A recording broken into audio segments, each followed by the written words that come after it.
What do Bill Gates, J.K. Rowling, and the engineering genius behind the first Apple computer all have in common? It's not just that they built empires, it's how they did it.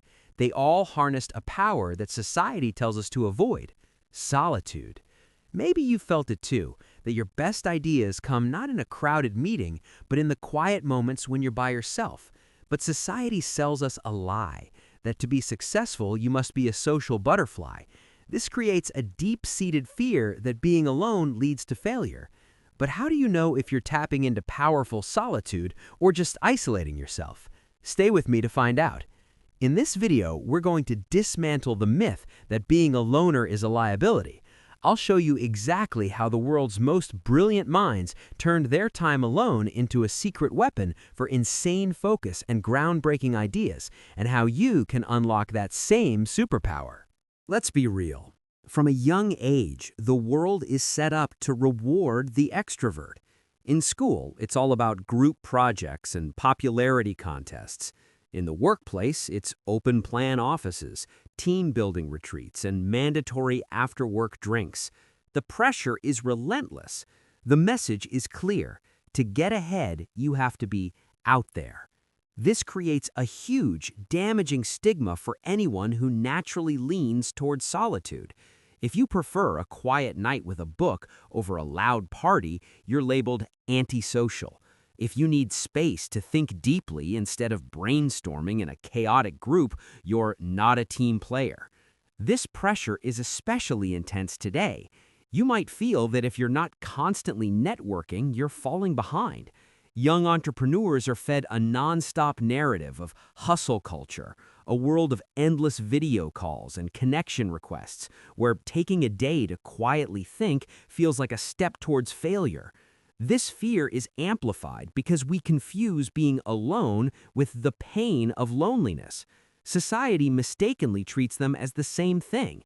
We see tragic stories of isolated figures and incorrectly apply that narrative to anyone who simply chooses to be by themselves.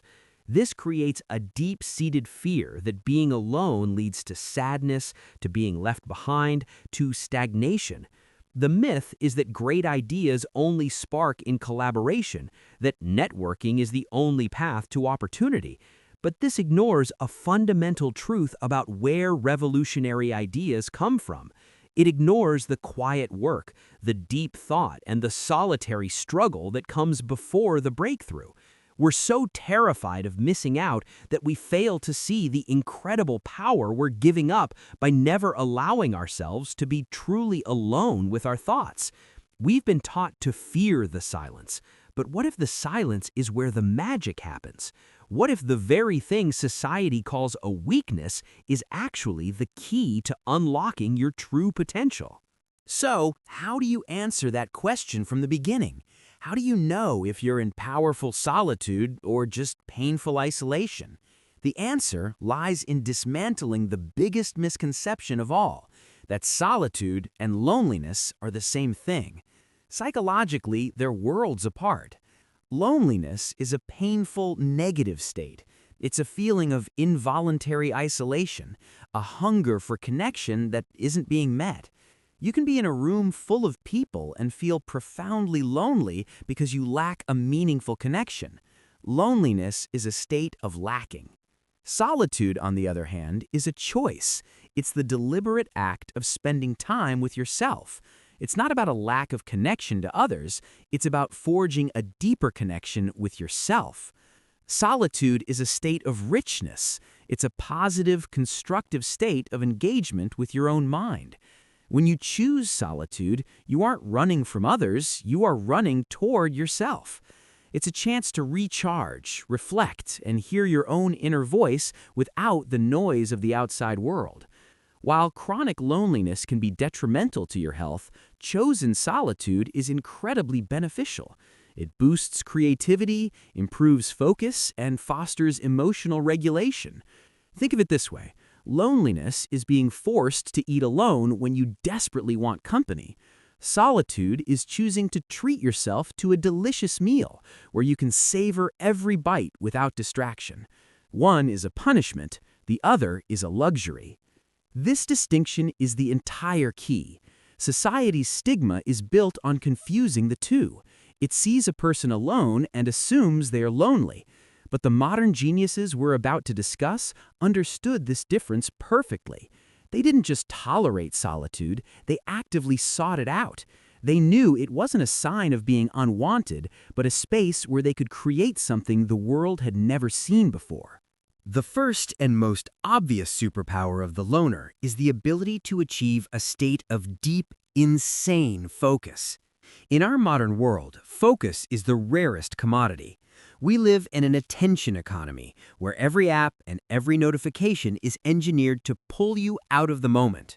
In this environment of constant noise, the ability to shut out the world and concentrate is more valuable than ever. The ultimate example of this is Bill Gates.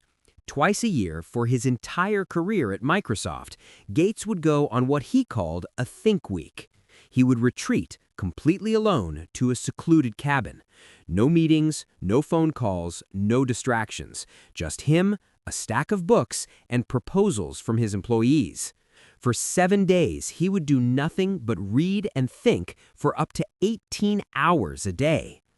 This wasn't a vacation. This was where the real work happened. These intense, uninterrupted periods of solitude were where Microsoft's future was forged. It was during a Think Week in 1995 that he wrote his legendary Internet Tidal Wave memo, a paper that fundamentally shifted Microsoft's entire strategy and led to the creation of Internet Explorer. The plans for Microsoft's most important products and innovations often grew from the seeds planted during these solitary retreats. Gates understood a principle many of us have forgotten. You can't solve truly hard problems in 30-minute meeting slots or between answering emails. Being willing to go offline for a few days to just think about a tough problem is a massive advantage. And this isn't just for billionaire tech founders. If you're a student cramming for an exam, finding a quiet corner and shutting out the world is the difference between scraping by and acing the test. Studies show that solitude allows for better memory and concentration because your brain isn't dividing its resources to monitor social cues. If you're an entrepreneur trying to build a business, that focused time is where you can actually build the product, write the code, or map out the plan that will make or break your company. The world wants you to believe that being busy is the same as being productive. But as Gates proved, filling every minute of your schedule isn't a sign of importance. Sometimes the most productive thing you can do is cancel everything, find a quiet room, and just think. That is your superpower. The second superpower you gain from solitude is a direct pipeline to your most creative self. Originality thrives in seclusion, free from the outside influences that can cripple a fragile new idea. When you're alone, your brain can finally switch off the analytical mode required for navigating social life and slip into what psychologists call the default mode network. This is where your mind wanders, makes novel connections, and where true, out-of-the-box creativity is born. There is no better modern example than J.K. Rowling. The Harry Potter series, a multi-billion-dollar franchise, wasn't born in a writer's workshop. The initial idea famously came to her while she was stuck alone on a delayed train. As a single mother struggling to get by, she wrote the books in the quiet corners of Edinburgh cafes. This wasn't just about finding a cheap, warm place to work. It was about entering a world of her own making, free of judgment and external pressure. In that public solitude, she could fully immerse herself in the intricate details of Hogwarts. She meticulously planned out all 7 books, a feat of world-building that would have been impossible amidst constant interruptions. It was this solitary dedication that sustained her through immense hardship. The manuscript for Harry Potter and the Philosopher's Stone was rejected by 12 different publishers. A person who relied on external validation might have given up. But because Rowling's creative process was so internal and self-driven, she had the fortitude to persevere. She was writing the story she wanted to read. You see this pattern again and again. Steve Wozniak, the engineering genius behind Apple, has said that artists and inventors work best alone. arguing that nothing truly revolutionary has ever been invented by a committee. He did the core engineering for the first Apple computers by himself, tinkering away in isolation. Solitude gives you permission to be weird. It lets you follow strange tangents and pursue ideas that might sound silly in a group. It allows your imagination to run wild, to build entire worlds in your head without anyone telling you it's impossible. For the student writing a compelling essay, the entrepreneur inventing a new product, or the artist creating a masterpiece, solitude isn't an obstacle. It's the entire playing field. The third superpower that comes from embracing solitude is a deep, unshakable sense of self-reliance. In a world that constantly pushes us to seek validation from others through likes, comments, and praise, the loner learns to operate from a different source code. By spending time alone, you become the ultimate authority on your own life. You learn to trust your own judgment, solve your own problems, and generate your own sense of worth. This builds immense resilience. When you don't depend on the constant approval of a group, you're less fragile. You're not destroyed by criticism or rejection because your validation comes from within. You know what you're capable of because you've sat with yourself in the quiet and figured it out. Look at Larry Page, the co-founder of Google. Often described as quiet and reserved, many saw him as an odd choice for a CEO. But it was precisely his introverted nature and his ability to focus quietly on big problems that allowed him to revolutionize how we access information.